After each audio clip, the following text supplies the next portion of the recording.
I woke up, they were gone, and there was a black dude in my room with a gun, beat me with a pistol, raped me, and told me I was his. Locked inside a hotel room like a crated dog, Nicole Walliver says she was held at gunpoint while countless men paid her sex trafficker to rape her. What repulsed me the most was the men that came in.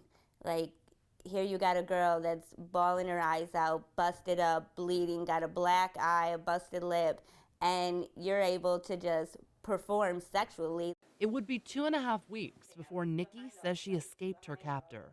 In walks in this white dude. He was young, and by the looks of him, like, it sounds bad, but the kid looked more nervous than I was already nervous and scared for the situation.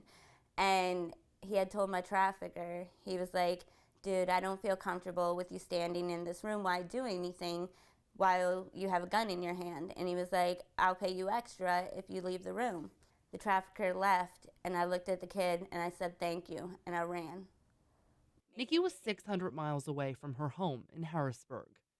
She says she and two others traveled to South Carolina to make fast money at strip clubs.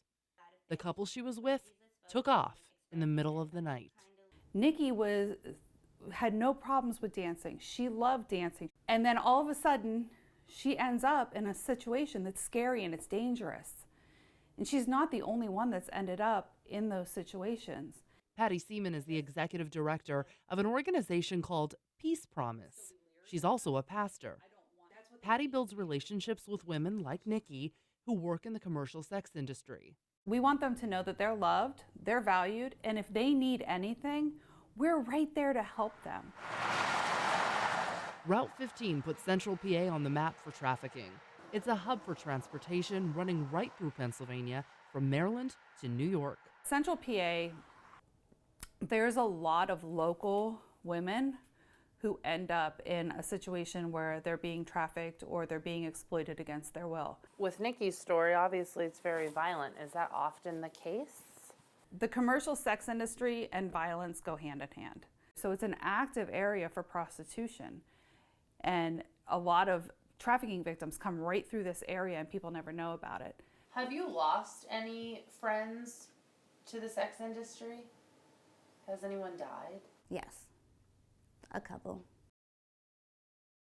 I was always a promiscuous and flirtatious girl who lacked self-respect, Nikki has started a new chapter in life. which then sparked me into wanting to change my life around and the view I had on it.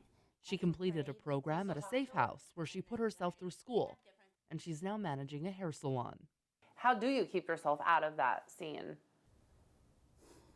I remember what I went through.